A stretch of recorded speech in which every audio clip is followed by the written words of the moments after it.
Tudo bem com você? Seja bem-vindo e bem-vinda ao canal Vocacionados. Eu sou Marcel Farias e é sempre um prazer ter você aqui para juntos estudarmos a Palavra de Deus. Eu quero começar o vídeo de hoje falando para você que está aqui chegando pela primeira vez. Alguém te mandou um link ou o YouTube te indicou este vídeo. Seja muito bem-vindo e bem-vinda. E aqui no canal há sempre vídeos todos os dias, sempre estudando algum aspecto da Bíblia ou de algum personagem específico. E nesta temporada estamos falando sobre fidelidade. E o nosso personagem de hoje é Jó, um homem que, segundo a Bíblia, era reto e temente a Deus. Como o seu exemplo impactou aqueles que estavam ao seu redor e como é que ele agia perante eles. É sobre isso que nós vamos estudar hoje. Mas antes, eu quero também mandar um abraço para o Oséias da Silva, Manuela, Benise, Raimundo Diniz, Érica Almeida, o Gineu, Letícia Alexandre, Valdinei Souza e o Fábio Abreu. Muito obrigado por vocês estarem sempre ligados aqui no canal Vocacionados. Por isso, mais uma vez, sejam bem-vindos e bem-vindas. Se você quer que eu ore por você, deixe no comentário do vídeo de hoje o seu pedido de oração. E lembre-se, se você fizer um pedido, você também vai precisar orar por mim, por minha família e pelo canal Vocacionados. Agora eu rodo a vinheta e na sequência vamos juntos estudar a Palavra de Deus.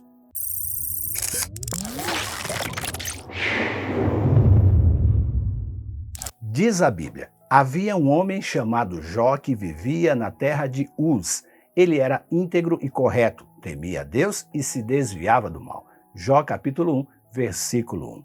Este é o versículo que parece resumir quem foi o homem Jó, a quem o diabo procurou acusar diante de todo o universo como sendo um homem que só estava interessado nos favores de Deus. E por que eu digo que parece resumir? Porque quem já se dedicou ao estudo completo do livro de Jó já encontrou descritas ali várias facetas deste homem fiel a Deus. Além dos adjetivos usados por Deus, íntegro e reto, em sua vida Jó era alguém que ultrapassava estas características. Ainda no capítulo 1 do seu livro, é possível encontrar um pai preocupado com seus filhos e exercendo a liderança sacerdotal de sua família. Ele jamais terceirizou suas responsabilidades de esposo, pai e sacerdote do lar. Ele viveu aproximadamente 210 anos e nunca deixou que outros tomassem a frente da sua relação com Deus. Do momento em que a mão do inimigo pousou sobre a sua vida até a restituição total de todos os filhos e bens, Jó não blasfemou e se manteve firme em sua fé, tornando-se assim o exemplo daqueles que sofrem no mundo, mesmo levando uma vida justa, íntegra e reta diante de Deus. Dias atrás eu fui levar um amigo até o aeroporto para que ele pudesse fazer a sua viagem de férias.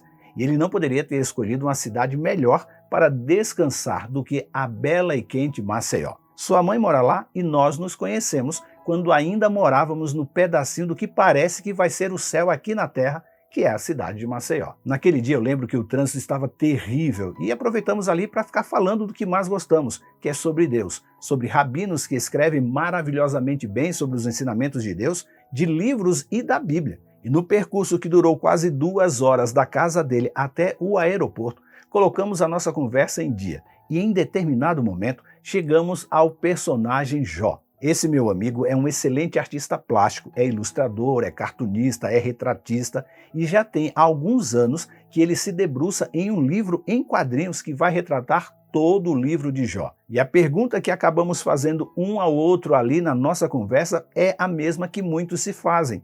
Por que Jó foi tentado? A conclusão que chegamos, e não foi a resposta da pergunta, é que esta questão está ali fundamentada uma teologia de retribuição, que é uma doutrina diabólica. Ela é diabólica porque tenta nos convencer de que, se obedecermos a Deus, Ele vai nos abençoar.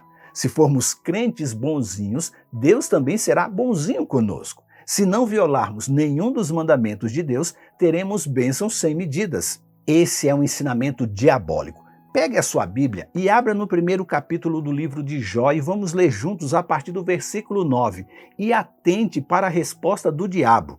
Diz assim, e Satanás respondeu, é verdade, mas Jó tem bons motivos para temer a Deus. Tu puseste um muro de proteção ao redor dele, de sua família, de seus bens, e o abençoaste em tudo o que ele faz. Vê como ele é rico, estende a tua mão e toma tudo o que ele tem, e certamente ele te amaldiçoará na tua face. O inimigo insinuou que Jó era um crente de favores. Se me der mais filhos, eu te amarei. Se me der mais rebanhos, eu seguirei fiel. Agora, se me tirar os bens, a família e a saúde, não quero nem mais saber de Deus. Mas esse não era o Jó que Deus conhecia. Ele o amava acima de qualquer um, fosse ele filhos, esposa, bens ou saúde. O triste é que vemos nas igrejas mundo afora padres, bispos, diáconos e pastores ensinando que manter uma vida de devoção é sinônimo de uma vida próspera. Essa não é a chave do sucesso. O sucesso vem de uma vida de genuína adoração, sem a preocupação de querer agradar a Deus para receber favores em troca. Era assim que vivia Jó dia após dia. E Jó compreendeu isso muito bem. O capítulo 29 é a descrição de como ele vivia este dia a dia da sua fé.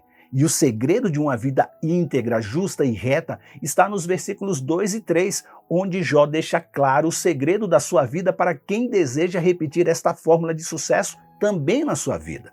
Ele diz assim: "Há quem me dera ser como fui nos meses passados, como nos dias em que Deus me guardava, quando fazia resplandecer a sua lâmpada sobre a minha cabeça, quando eu, guiado por sua luz, caminhava pelas trevas." Jó 29, versículos 2 e 3. Deus o guardava e era a luz sobre a sua cabeça que o guiava em seu caminho no mundo em trevas. E isso era o bastante para Jó. Por que não pode ser para mim e para você? Neste capítulo, o de número 29, ele aponta para aquilo que ele tinha mais saudade em seu tempo de vigor. Ele cita a saudade dos filhos, para depois citar os momentos em que ele era identificado e respeitado como o representante de Deus na terra. Em nenhum momento ele reclama de ter perdido todos os seus bens. Jó não estava preocupado com os bens deste mundo e já havia ficado claro em sua declaração no capítulo 1, quando ele afirmou: "Nu saí do ventre da minha mãe e nu voltarei. O Senhor me deu e o Senhor o tomou. Bendito seja o nome do Senhor." Em tudo isso, Jó não pecou nem atribuiu a Deus falta alguma. Jó capítulo 1, versículos 21 e 22. Na cultura do Antigo Oriente, se acreditava que quem estava sofrendo com doença, perda de filhos e bens havia cometido algum pecado que estava oculto. E saber que o estavam julgando como um pecador devido à sua situação entristecia muito a Jó, pois aqueles que o ouviram ao longo da sua vida falar do amor de Deus poderiam abandonar a adoração do Deus eterno. Todo o capítulo 29 expressa o lamento de um servo fiel de Deus que não encontrava argumentos para fazer a contraposição às acusações de que havia vivido todos estes anos uma mentira e que não passava de um hipócrita. Quando ele termina o relato de suas ações em favor dos pobres, indefesos e necessitados, há um tom melancólico cheio de decepção. Mas não com Deus, com ele, porque agora ele não estava em condições de representar à altura o nome de Deus. E sua decepção fica clara no início do capítulo seguinte, o de número 30, quando ele diz: "Agora, porém, os mais jovens zombam de mim, rapazes cujos pais não são dignos de correr com os meus cães pastores." Jó 30, versículo 1. Jó foi um homem que, por amar tanto a Deus, o Senhor o encheu de bênçãos, para que ele assim pudesse auxiliar todos a quem ele encontrasse em seu caminho, levando antes de qualquer coisa a luz de Deus que dissipa as trevas. Seus bens não eram o mais importante em sua vida, mas representar a Deus fielmente era o que ele mais gostava de fazer. E agora, em sua atual situação, ninguém conseguia ver a Deus em sua face. Se Deus te abençoou com bens, não é apenas para você desfrutar deles com itens que lhe trarão conforto, mas é para levar dignidade a quem não tem, comida para o faminto, abrigo para quem tem o firmamento como o seu teto, pois você foi chamado por Deus para levar luz a este mundo de trevas e cuidar dos pequeninos filhos de Deus. Pense nisso, leia a sua Bíblia e que Deus nos abençoe. Este conteúdo está no aplicativo Esperança Real e na web rádio Ecoar. Se inscreva em nosso canal, habilite as notificações, deixe o seu curtir, comente e compartilhe em suas redes sociais. E lembre-se, você é participante da vocação celestial para ir ao mundo, pregando o evangelho da salvação a toda criatura. Que Deus te abençoe e até amanhã.